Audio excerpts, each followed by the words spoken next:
I have to show up no matter what my net worth is on paper, negative or positive.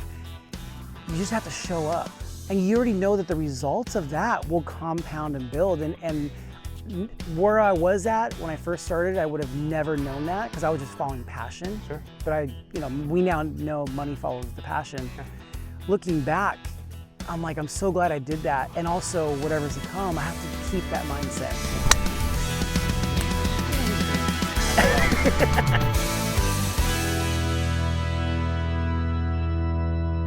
Everybody, welcome back to Between Shots. I'm your host, Mike Lovano, and today I've got a special one for you. My guest is a performance painter like no other.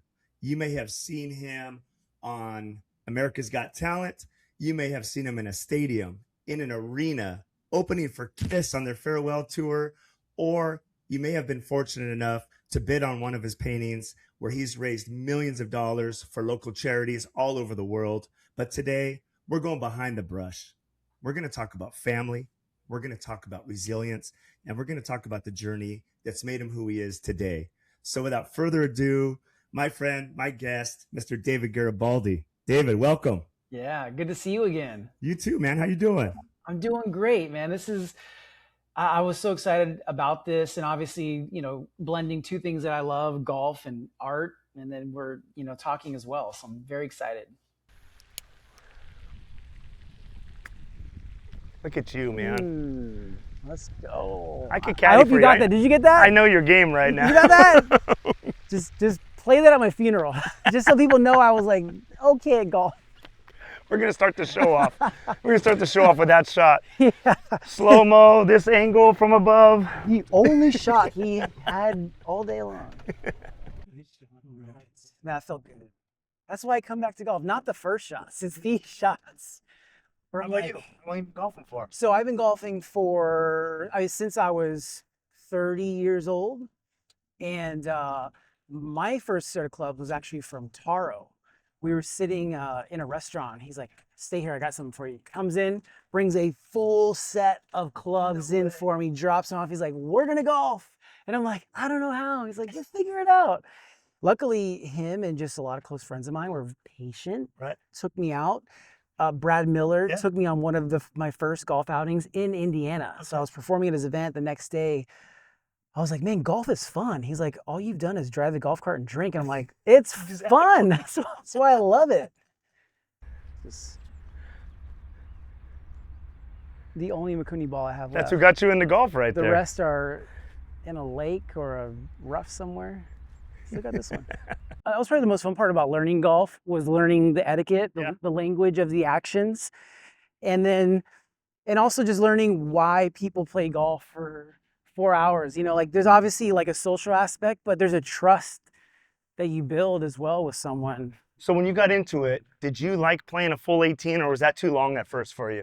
No, I loved it. Yeah. I mean, and also again, we were having fun. Like we were having drinks and I still love doing that. But I think when I started, I was also like in a very comfortable place in my life where I could just take the time and I could just show up to a show, do it.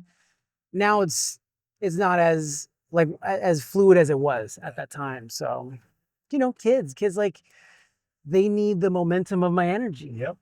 Yeah. So people I think are starting to get the flavor of how we do this show. We played golf last week together, and you showed off your skills with your wedge, especially, man.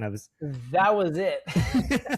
Now, I can just tee off with my wedge, putt with my wedge.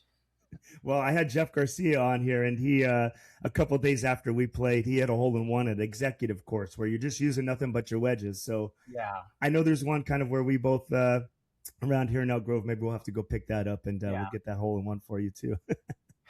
Well, thank you, man. I appreciate you coming back. So let's jump into this. We covered a lot on the golf course, everything from childhood and school, and kind of just want to follow up on some more of those and get into some other stuff too that you've opened my eyes open to. And so I'm just going to jump in, and we were talking about painting out there and kind of getting started, but when did you realize that it was more than just something you love doing, but this is something that you're going to take as a career? Yeah, I think there's two parts to that answer.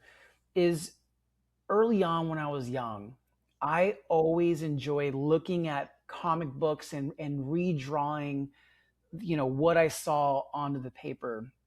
And every form that I would see a source of inspiration and then recreate it, I thought, okay, that's the thing I'm going to go into, whether it was comic books or whether it was animated films. And so the medium just kept changing. And every time my eyes opened up to it, I thought that's the thing I'm going to go into.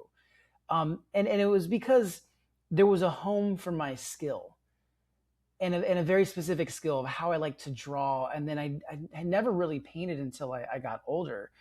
And I think when I realized that I wanted my art to be a career was when I met Mr. Sullivan. Mr. Sullivan taught animation at Sheldon High School. And I never thought about, getting into arts, media, entertainment at all. And when he started showing me all the different jobs within that realm, I mean, directing, character animation, lighting, you name it, it just gave me more mediums to pair my skill with. The unfortunate thing was by the time I realized what I wanted to do, it was too late for me to graduate on time and to go to the college and pursue that particular career.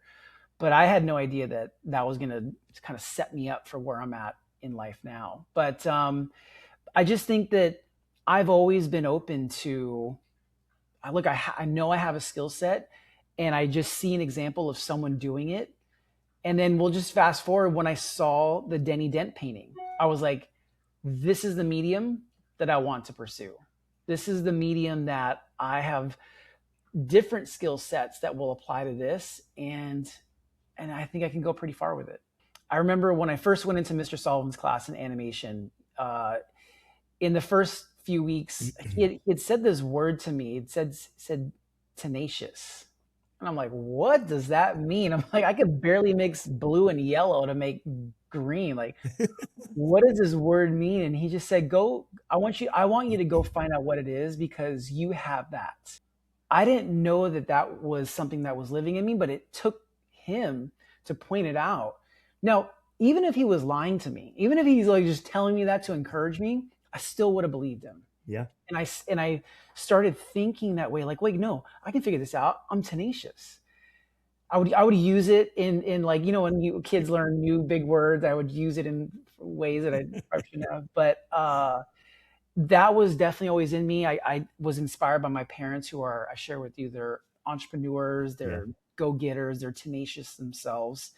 But that was something that I realized I'm going to apply this to no matter what I'm involved in, whether it was performance painting or whether I had to go get a 9-to-5 job. I would be tenacious in whatever I signed up for. You know what I love? You hear about people like LeBron James, billionaire on paper, still puts the jersey on, still laces up the shoes. Yeah. So every time I put my paint clothes on, this is my jersey. Yeah. I have to show up no matter what my net worth is on paper, negative or positive. You just have to show up. And you already know that the results of that will compound and build. And where I was at when I first started, I would have never known that because I was just following passion. Sure. But we now know money follows the passion. Yeah. Looking back, I'm like, I'm so glad I did that. And also whatever's to come, I have to keep that mindset. I have to strap on the shoes, the jersey, whatever that is, for whatever I'm learning, and just go do the work. There's no way around it. And no matter what else is going on in your life, you got to show up and you got to be on. Even there's probably times you're performing and you're like, I'm not on right now, but you got to, because you touch so many people. I mean, shit, I remember meeting you that long ago. 20 years ago, I remember where I was. I remember with the whole deal. It was at the church. It was in there. But I remember that. And since it touched me, not just because of, oh, wow, that was a cool show. It was just, you were different. You connected, especially for your age. I didn't know you were that young at the time. I was but mature. 23. But you carried yourself the same way. You were personable. You would never have known you were that new into it. Yeah. And I think you still have that in you. And you said you still keep in touch with him. You've messaged him, you talk to him pretty often? Oh yeah. Me and Mr. Sullivan, we just texted last week. We founded a nonprofit together in 2018. Tell me about that. And so he actually is this incredible teacher where he developed this animation program, and he started in this classroom at Sheldon High School. Well, he started making such an impact, not only with the results of the students, but also where we would go do these animation competitions. And he started getting recognition from the state of California. And so they said, hey, we see the results. He ended up writing the curriculum for arts, media, entertainment for the state of California from what was created in this small classroom. So he is special. As the years went forward, we would always still meet up, and I would meet with him. I'm like, man, I'm an entrepreneur. So I'm like, we got to find a way to make this bigger. I was like, why is this only happening in the classroom? He's like, I don't know. He's like, but I wanted to grow beyond this. So I thought, I actually posed a challenge to him. And I said, well, I think it's time for you to go be tenacious about finding a way. And so we kind of talked through it, and we came up with Creator X. So Creator X is an organization to multiply young creators in arts, media, and entertainment. We started off by doing these summer camps, and they're still going till this day. It's a 2 to 3 day camp, and we go through different pillars from storytelling to sound design, character development, character animation, all these, and it's evolved over the years because of the changes in technology. But sure, we're able to help students that are in districts that he doesn't have access to, and now it's grown beyond that. Our goal would be to turn it into a youth arts, media, entertainment conference. That's kind of where it's going to end up going. But it's just been really amazing to start this organization with him. Now it's grown where there's people that are running it now, and we don't have to be involved in day to day. Thank God, because they're way smarter than me. But it is something that I'm so grateful to work on something with him.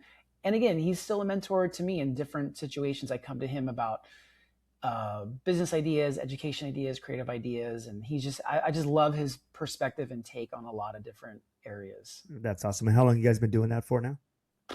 I mean, since 99?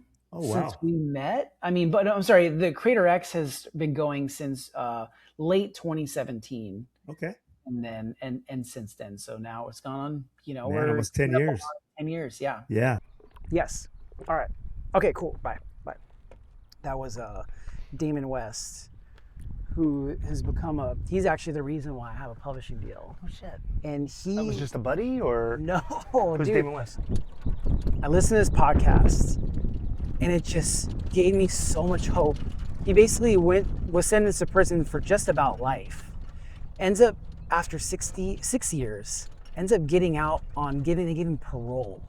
And it was because of who he became while he was in prison.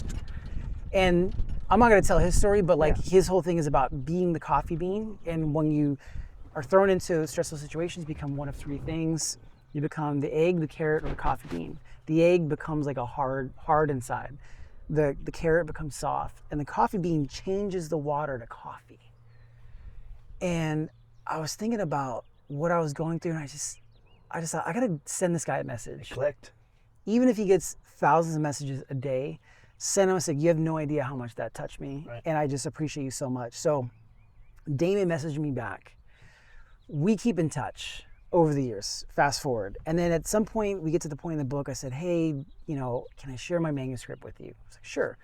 Calls me within like a day or so. I was like, do you have an agent? I said, I have an agent for entertainment, but not a book agent. He's like, I'm gonna introduce you to my book agent. Now, he had already had the best-selling book, The Coffee Bean, The Change Agent. Like, he's in it, top speaker in the country. Puts me in touch with his agent, and it was kind of all history from then on. They basically helped us package the book into it being sold eventually. But Damon and I have just stayed connected, and I went and visited him in Houston, and we went and visited prisons, spoke at prisons out there. My wife spoke and did a workout with prisoners out there as well, with the women's prison. And just, he talks about God sends you messengers. At that time, hearing his message and reaching out, I wouldn't have reached out had I not been going through the darkness in that time. So you need to think about like what you're going through and what you're supposed to learn and why you're going through it. Because if you don't, you're going to miss what God's preparing you for. And, recently we finally ended all this kind of like legal stuff that we were going through. But going through that last stage of it, I was thinking about this visual of just burning in the fire. And that's like God kind of testing you, saying, you can melt into whatever shape you want, or you can let me form you into something new. Yep. And that is why I believe I went through what I did. And I'm so grateful for it. Dude, I'm smiling because you're speaking to me. I went through the same thing. We'll hit these and I'll tell you, same, dude. Thank you for sharing that, because of course. What you're saying right now is exactly what you're hearing, what you heard there. Yeah. I'm hearing there, and kind of already gone through it. Yeah. But almost confirmation of like, you know what? Yep. Like this is. Yeah. I that resonates with me very much. Which kind of leads me to something you brought up the other day when we were talking. You brought up Damon West, and that he meant a lot to you, and you read the book. I actually came home that day. Yeah. I came up and I bought it. And, I didn't know what the size of it is. I had heard about it, but I didn't really know the book. And when you were talking about it, I came home and I was fired up. I was like, I'm going to get this book. I got it, not thinking I was going to read it the same day I got it, in about 35 minutes. And I was drawn into it. So I want to put a pin in that right there. And if I can have Tyler or Miguel pull that up for me here real quick. Hey, David, what's going on, man? I'm coming from you right now. Like, where else would I be, right? This is my natural habitat, my second home. A lot of adversity in airports right now, as you know, man. But I'm a coffee bean. And I wanted to just drop in and say hello to you and just tell you how much you mean to me, brother, because like an airport is where we met for the first time, man. You were in the United Lounge, I was in the United Lounge. It was like serendipity. I followed you and you inspired me before I even knew you, man. And you said I inspired you, which was really cool. And now that we got to be friends and be around each other, it's true. You do inspire me. And it's even more now than before. And I want to thank you for what you do in life, man. You always give back so much, and you take the time to talk to people, to be a part of their lives, and the stuff you're doing with inmates and just everything I see out there, man. You're a hell of a dude, brother. Love you. And I just want to tell you that. So hope you have a great day. Be a coffee bean. That's some sneaky awesome stuff right there. The crazy part is he's literally flying right now as we speak to Sacramento. Is he really? Yes. And I'm going to see him tonight as we're recording this. And then tonight after the event, we're driving to go speak and perform at a prison.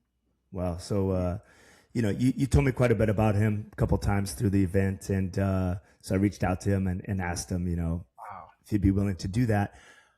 Where were you in your life? You alluded to it when we were talking, but we didn't really get into it. But where were you in your life when that relationship started, when you met Damon and when you read the book?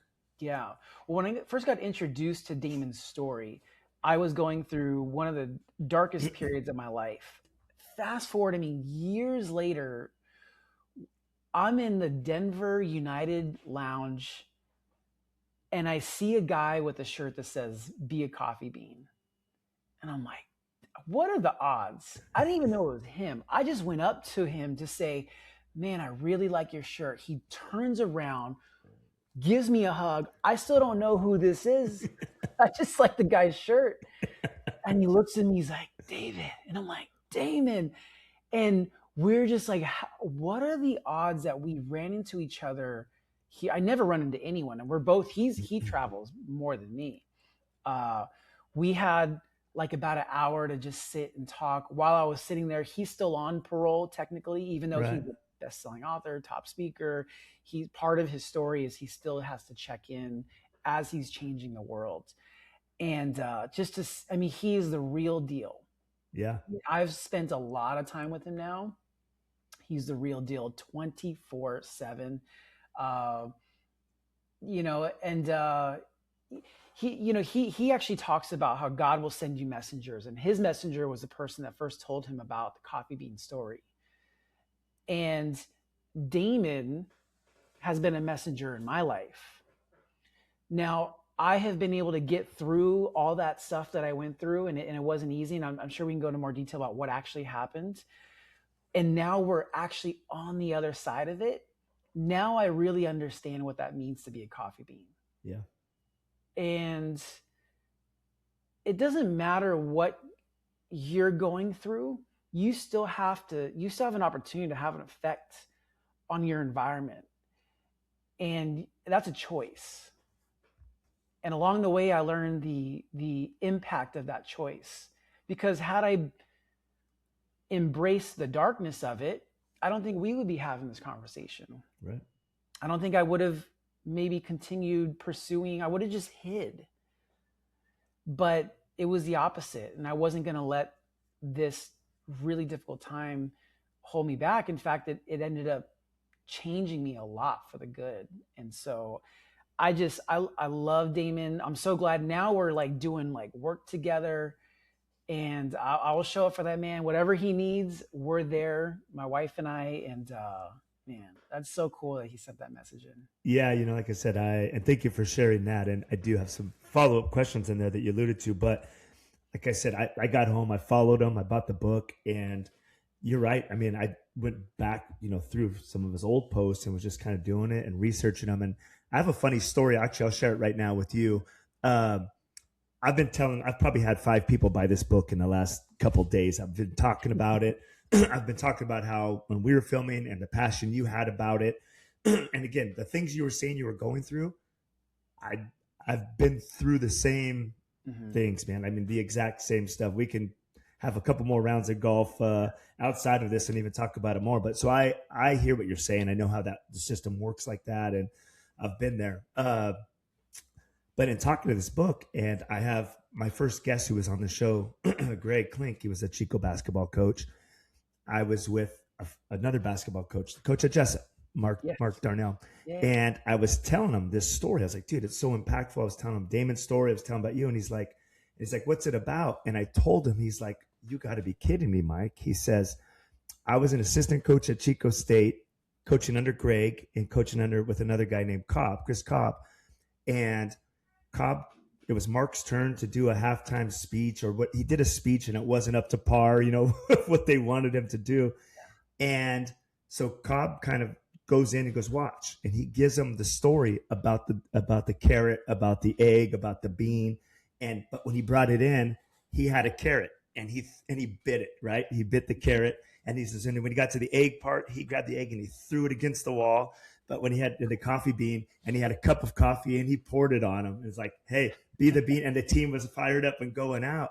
And he's like, whenever I need to give a good speech to my team or motivate or lead a group, I think of that story. He goes, I don't always tell that story, but the way that he told that story and knowing what that story is, it resonates with me. And so we got on the phone with Greg, and Greg's like, dude, it was one of the best speeches I've ever seen. Like, I know of the book, I know of it. So it's funny how you sharing that story with me, I don't want to say in passing, but it meant to you that now it's kind of spread. I was sitting on the sidelines of my daughter's soccer game and football game the other day and was talking about the book. And I was in a meeting yesterday, just totally separate from outside of this, talking about the book. People were ordering it right away. So, Damon, if your sales spike in this last week, David and I will give you our address and our Venmo. But I think that's awesome. So, kind of back to that, being a messenger and whatnot. I guess what does being a coffee bean to you now mean in your life? Yeah, well, it started with, when I first heard Damon's story, I didn't know really still what was going to come. I hadn't even got through the darkest part yet. While I was going through this process and while I was in there, I learned a very valuable lesson that I would have never learned outside of that building. And that is, anyone could end up in a situation where they're behind bars. And the people behind bars, I technically deserve to be there for what I was in contempt for, and I have to take that responsibility. And anyone else behind those bars has to do the same. But while you're there, you still have a choice of how you want to view this lesson. I ultimately served 5 days. So going to jail actually reset the process. Right. It was kind of like the end of what they could do. So immediately we started the process of changing the order. I won't say the exact number, but let's just say it was changed 75% lower than what that original temporary order was. Wow. So, okay, great. Now, if that was done sooner, I would have never been as impacted by Damon's story. Yeah. If that was changed sooner, I would never go into these prisons speaking and performing to these men and have the same empathy that I have now. Yeah. When had that been changed sooner, if I would talk to any person going through a difficult time in their life, whether they were the cause of it or not, I would not be able to offer the same depth of love and understanding that I have now. So I look at it all like it was a gift, and so much has been changed for the better since then. I'm so grateful for it, but I want to be that messenger for someone else and say, hey, look in the distance. If you see that little speck of light, if you just keep walking towards that, there's so much more that will come from that. Yeah. And I'll just kind of round it off with this thought is, when we finally got to the end of this process, and actually it wasn't that long ago, I just had this kind of visual, of anyone going through a dark time and you're going through the fire. Like it literally, you feel it, you feel the burn, and you're like, I don't know if I'm gonna come out of this. Now, when you're going through, you have two choices. One, you could just melt into whatever shape that fire determines for you. Or how I looked at it from a spiritual perspective is, I'm going to say, God, I'm going to melt, but I need help being reformed into what will help you. And so ultimately, that's what ended up happening through those steps. I mean, a lot of different personal decisions in my life, from drinking a lot less than I used to creating boundaries with those people that I used to let into my life that were not, they didn't really love and care about my family as much as they said. So, there's so many amazing lessons that came from it. I'm grateful for it. It was very, very difficult and hard, and I would never want to do it again. But I'm glad that I got the love and empathy that I have for others on the other side. How old were you when you were out tagging? Oh, I mean, between... I guess not tagging, right? No, I was doing tagging. Is it called the same thing, or is tagging? I was doing both. Okay. Yeah. It's fair to say. It's fair to say. Did you have a name? Yeah, I was going by a name, Enzer. Enzer? E-N-Z-R, yeah. Where'd you get Enzer from? I think it was probably inspired by Star Wars. Okay.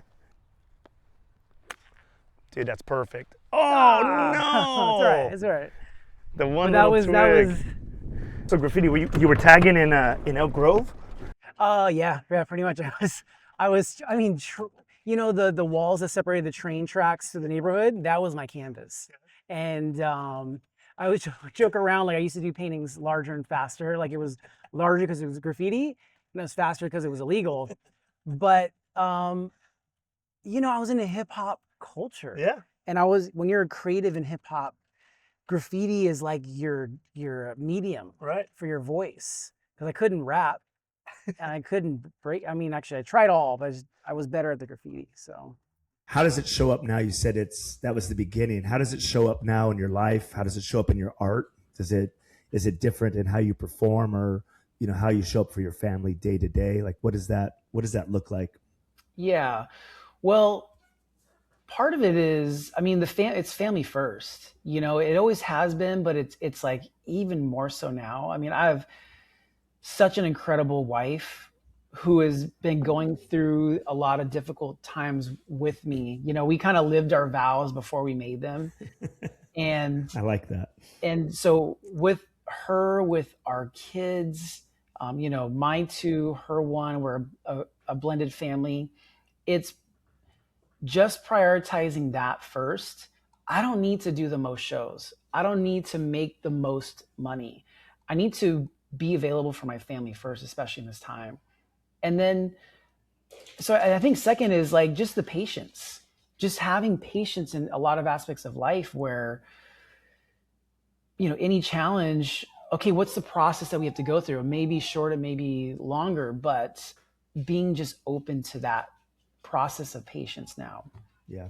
You're saying writing a book, so are you writing it yourself? Like, how'd that come about? I did get help to write it with some very talented writers, but I've been writing and telling the story for 20 years on stage. So it's just your story? It is, but also it's about my journey of paint. So passion, action, intent, new, and teach. So I tell my story through that framework.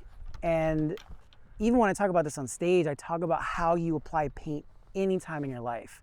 The craziest part about writing the story is we started in 2019. I thought it was just gonna be about like winning. Like, this is how you win. Yeah. The story was still writing itself through 2020 to even now. And to see that, to live it and play out the ending of the book was wild. Or chapter 1. Man, yeah, all of it. It was just like, I mean, you still got a lot of story to go. Yeah, but I was happy to end this one. This one, I was like, no more. This is it. This is it. But it does have a happy ending. Dude, that's great. I mean, shit, and all the stuff you're going through, right? I mean, yeah. So, kids, divorce. Now you're remarried. Yes, remarried. I met your wife a few times with you, just in passing, real quick, man. But I see your guys' stuff on Instagram. Did you guys look like you were meant to be together? I mean, I believe we were. Yeah. We met 20 plus years ago. Was the first time we met, and we were living different lives, and then we reconnected again maybe 9 plus years ago. We're friends or just knew each other? Just homies, just friends. Yeah. So she's from the area? No, she's actually from Miami, but she lived here in her early 20s because she got remarried. Okay. Or she got married, lived here for a big portion of her life. Yeah. And we had a lot of mutual friends, and so when we reconnected, it was just like friends. It was plus ones for a year or so. Okay. And then she was like, "You're not gonna date anyone else. You're gonna date me." And I was like, "Absolutely." I was you didn't renegotiate that contract. No. This is whatever the terms are. I'm in. Tell me more about her. What does she mean to you? Your family? What is it you love about her? Tell me a little bit more about that.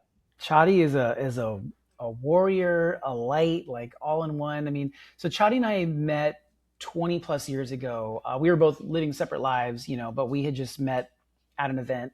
And then, she was a, world renowned bodybuilder. I mean, world title holder.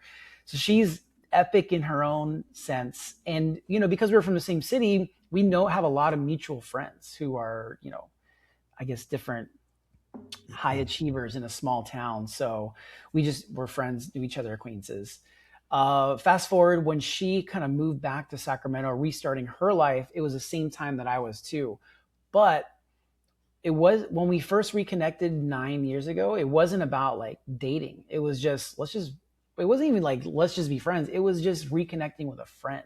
Right. So for about like a year or so after we met, we were just plus ones, friends. We had a lot of mutual friends. And, but I got to know her from a different level. And I think the reason why we really fell in love, especially in that time, was we put the most important thing first, which was, becoming friends first, before forever. And she is, I've never met a person who is like, she just wrote this thing today, this caption on this post of us being silly. But like, she talked about, your partner should not dim your light, not that, but also they should guard the switch. And like, that's how the way that she thinks inspires me. And that's just a caption. You have to hear her on a day-to-day basis. Wow. I'm like, just always so amazed by her and her.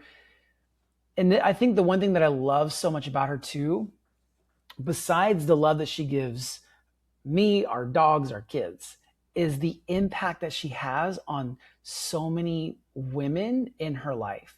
The people that she trains to people she doesn't even know on the internet. And I get to meet these people and see their reaction with her. And I'm like, I know, isn't she? It's just amazing, right? It's incredible.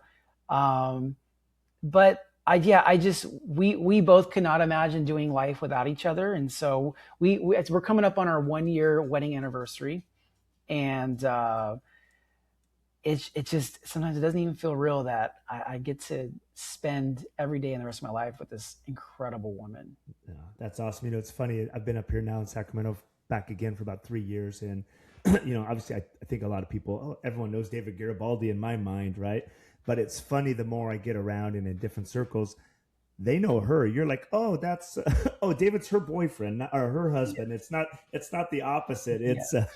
It's they call me Mr. Chatty. Yeah, you're the plus one sometimes in the more of the circles I hear lately. Yeah. But, that's awesome. Did you do anything? I mean, you're a performer. Did you do anything theatrical for your proposal, or was it more private? What'd you do? No, it was definitely theatrical. I mean, it was a big surprise. That was a crazy time. I mean, her daughter, Sophia, my daughter now, she actually helped me design the ring. She was a part of the process. I mean, her and I would like go to the jeweler and like pick things out. And her brother was also a big part of, the planning process and helping make it happen. But she had no idea. She knew maybe like that year I was going to propose, but didn't know. But we did a big surprise. We had the photographer set up, and then we had a gathering afterwards with our friends that were just waiting, assuming she was going to say yes. Yeah. But yeah, no, it was definitely a big surprise for her. Oh, that's awesome. And blend into families, right? So you have a son and a daughter, mm-hmm. right? And then you have a stepdaughter. Yes. And is it the three? Yeah, so just a three, and the kids get along amazing. Yeah. It's interesting. I obviously this is the first time I've ever blended a family, and you just never know how it can go because it can go any direction. But she raised an incredible young woman, and it was a lot of work, and I got to see it firsthand. And so I took notes, and now I get to apply that to my kids, and I hope that it works out. But no, I'm just so grateful for where our family is. Right. I'm grateful that, we're a unit, and we get to move forward in life together. Yeah. Like I said, you guys both have a pretty strong social media platform and really show your life a lot. I mean, there's stuff obviously it's probably not on there, but I've gotten a chance to see you guys out, whether it's in a restaurant walking by or at a basketball game or just being you, and you can see that. You can see the love, the chemistry, and your team. And the quote you said about guarding the switch, it reminds me of one that always sticks out to me. It was a picture of a guy and a girl, and they were in football gear, and it says, we might not. They don't need to know they need to know we're on the same team, but they don't need to know our plays. And it kind of is the same thing. Like, hey, you're a solid team like that. So no, appreciate you sharing that with me. Yeah. So when we were golfing, you were telling me about you were going to self-publish a book, and you're writing a book, and then you took a different route. Tell me a little bit more about that process and what's going on with the book. Yeah, well, I just started the book writing process in 2019, and it originally was about the paint method. So the paint method is what I've been talking about on stage. It's sort of like a framework for my story. So paint is passion, action, intent, new, teach. And I tell my story through that framework. And originally it was just going to be about that. Just 1, 2, 3, 4, 5, like tell the story. And as then when COVID came, there's a lot of delay, and I'm working with 2 incredible co-authors who are helping me formulate it into the story written as I've already sort of written and told it. But, so working with them, getting it through it, and just every year, like from 2020 to 2021, we're like, we got to put this thing out, but we didn't really have a plan yet. And so in 2023, I think, or 4, we were like, okay, enough time has gone on. Like we gotta we got to wrap this up. And we were looking at self-publishing options. And this was the time when I started kind of connecting with Damon. So I thought, let me just share this book with Damon. He's a best-selling author. I just want to get his feedback. So I send the manuscript to Damon. He's like, yeah, I'll take a read. And he calls me and he's like, do you have an agent? I was like, well, I have an agent, but not like a book agent. He's like, can I introduce you to mine? He's like, I can't guarantee anything, but I would love to intro. So he did, connected me with our literary agent now. They were like, this is awesome. Let's do something together. So we signed with them and they said, look, there's still no guarantee, but we want to package it up to sell. And so even this process of selling a book and putting together a proposal, I mean, it is almost as intense as writing the book. Yeah. So we package it up, and this past year, we end up, we're able to sell the book to a very prestigious publisher, and we get to work with an incredible editor as well. But it is now, going through the process. We're finishing it up. It is just about done, and we're planning for sort of our launch later this year, maybe early next year. We don't have a set date yet, but that train's going down the track. Oh, I love it! I can't wait to read it, and I can't wait to see the movie about this too when that comes out. Yeah, but it, I look at it like this: like I've been able to create in a lot of different mediums. Yeah, paint to canvas. We've done a lot of multimedia, through collaborations with different brands, my own media, social media. The book is a medium where you get to go way more in depth and detail about the pictures you want to paint. I paint in 6 minutes on stage. It only says so much. It makes an impact. I can only speak so long on stage, but the book allows us to really go into detail emotionally, give more context to stories and people and characters that have brought the story to life. And the thing is, my story is just an example, just one example of how to apply paint. And so I don't want to share too much about the working title yet, but I really want to inspire people to use paint in their life. Passion, action, intent, new, and teach. And whether that's if you're starting or if you're starting over, the paint still applies to the canvas every single time. And I hope that this book can make an impact way beyond the canvas that I could ever dream of. No, I'm sure it will. Just based on your passion and knowing you, I don't see that not being successful. You talked about right now, you were saying about, your paint you got up there for 5-6 minutes talking on a stage. I saw you speaking in front of a group of kids, I think the other day. I don't know if we were in a boxing ring or somewhere else, but that kind of led me to this question. I was already going to ask that. Do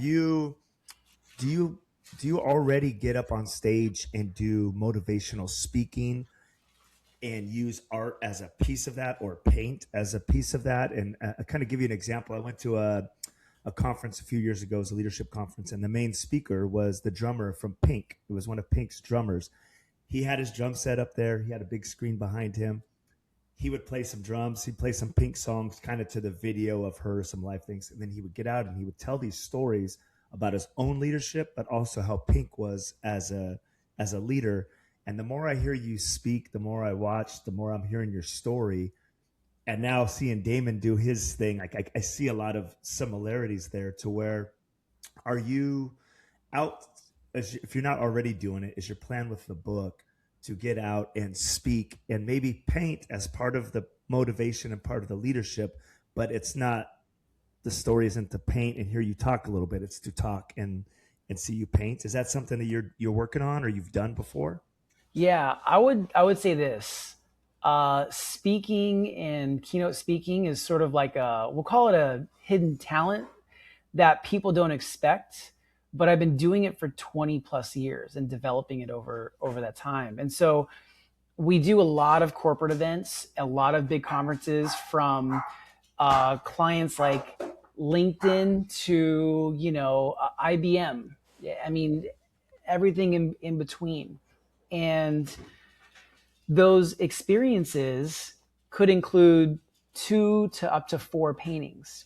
But in between each painting, I share that paint journey from graffiti to stage, from stage to philanthropy, from new challenges like America's Got Talent and how I had to develop as a leader in that, to teach, the Creator X, and going back and getting my high school diploma eventually, full circle. But most importantly, how the audience can apply paint to their lives, how their life is a representation of a canvas, but as every artist creates, our medium is paint. And so showing them how it's applied in my life, but also inspiring them how it can be applied to theirs. The painting part, performance part of it is sort of like what ties it together. But I always say this, it's really a storytelling experience that I also happen to paint and entertain at the same time. So it's pretty unlike anything else. When I first started, getting into this, I remember the first opportunities to actually perform and speak, because a client would say, hey, you have 30 minutes, but your paintings are only 6 minutes each, and you're doing 2. What are you going to do the other time? And I just said, I'm going to share my story. And that's really how it started. And it sort of just turned into now, we're represented by different speaker bureaus and, my agency. So, but I never lead with it and say, I'm a speaker. But it is one of the most fun things that I love to do while performing and in the places that we get to go. The NBA shows are great, but that's not really that's not all of me. Right. That's not the best representation. Sharing how I want to help transform people's lives in those other settings are probably the better representation of who I am and who I want to become. What do you hope that they say about your journey one day when this is all said and done? Man, it's so hard to tell. It's so hard to say what I think that they should think of me. That's my first thought, is I hope I was able to inspire them to pursue their own dreams, to be tenacious in their own pursuits.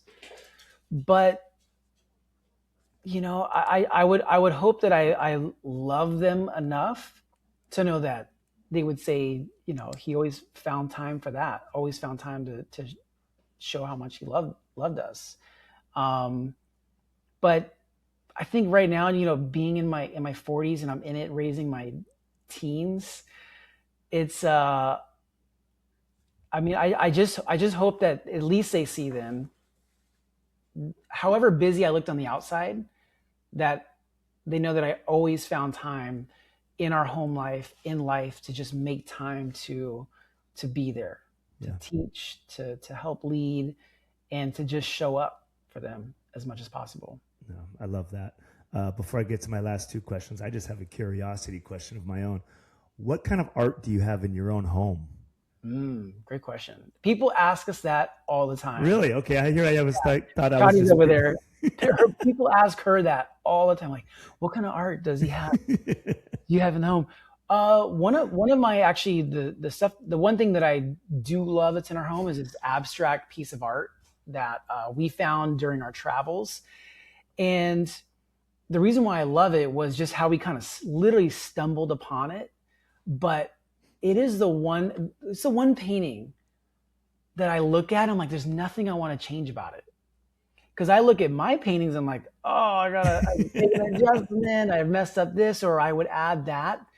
The abstract art I don't do, so who am I to say what should be changed?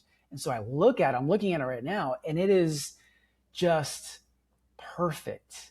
And I find something new every time. So that's my favorite piece. The rest are really like family photos.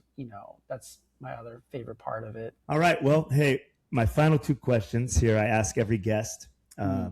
Some it's reflective and also fun. People flip them. I've gotten every kind of answer you can think of. But the first one is, if you had a mulligan in life, and for everybody that's listening that doesn't know what a mulligan is, David only took a couple when we golfed. So But he does know what it is. I almost spit out my water. I think I took a couple more. Yeah. Well, we're talking. Speaking of hitting in the water, hitting a mulligan. A mulligan is a do-over, and so if you had a do-over in your life or a mulligan, David, what would you do over? I probably, when my career started like really kind of hockey stick early on, and I would say actually it was sort of like midway. I just wish I did maybe half the amount of shows. Like looking back on it now is, look, we would have made an impact no matter how many shows we did. And being an artist, there's always a sense of scarcity of like, oh no, like this is not going to last forever, and it may not. But also, you don't get back time with family, you don't get back time with certain relationships, and so I do wish that I put more boundaries on the exact amount of shows that I would have taken on, so that I would just have more time for the people that I love in my family. And that's looking back on a 20+ year career. I could have gone without a lot of different shows. I'm grateful for the impact that we've made. I'm grateful for the business that it built, but I would have just, even if we did 100 a year and I just did 75 or 80, like even that smaller amount, that's a lot. That's a few weeks a year. It's a quarter of a year right there. So I would have taken on less shows. I like that. And the final question here that I ask everybody is, past or present, alive or dead, fictional, non-fictional, who would be in your dream golf foursome? Oh man. Well, I don't know if he's a good golfer, but my one of my favorite artists is Salvador Dali. He's just a wild man, like an unapologetic, crazy person. And that's like a side of me that like when I'm covered in paint, I just don't care. And I would love to spend time with him to just, even if he didn't even make sense or he didn't even golf, he's just like, I don't know, drawing in the sand. And that would be awesome. Jay-Z would be another one. Jay-Z is someone who I admire as a creative, as a business person, a person who has balanced extreme success in that world. I would definitely take, there was like, would you take the money or the dinner? Yep. With Jay-Z, I would take the dinner for sure. Even though Jay-Z said, take the money, I would still take the dinner. And then I would round it up. I'd say my dad, he's my dad. We'd fill that one up with him because he's the one example of a man that I have. So any more time I get with him, I'll take it. And he's alive. He's great. We get to golf more and spend more time now because he's retired. But if I can get out and golf with him more, that'd be great. Oh, well, hey man, I appreciate you spending today with me, sharing your story and, being the person behind the guy covered in paint and the glasses flying around the stage and getting everybody hyped up, man. I enjoyed golfing with you the other day. I've enjoyed this. Like I said, I look forward to getting to know you more and more as this goes on. Likewise. And I can't wait for us to have a round even outside of this, of golf. But no, I just appreciate you doing this. We've golfed enough that we know that these great conversations happen out on the golf course. And I appreciate you giving purpose to that moment. And so, I wanted to do this because I want to also just encourage you. This is an amazing platform that you're building, and I could definitely see this, continuing to rise. So I want to say I knew you when. Well, like I said, we covered part of it when we met way back when you were just still a kid, and I'm a little bit older than you are. But yeah, man, I appreciate you, man. I have other problems. There we go. Free bird. David. It's been an honor, dude. Such a great time. I appreciate it, man. Thank you for sharing Likewise. your story, laughs, some cigars, and obviously a little bit of Fireball too. But such a great time. Can't wait to catch up on a couple of days and finish up the conversation. Yes. It's been a blast, man. Absolutely. And just the reason why I wanted to do this was we find ourselves golfing and sharing certain things in these conversations between shots, and nailing it. I appreciate it, man. I appreciate the opportunity. It's been great, dude. All right. We'll have to go do this again. Between shots. Yeah.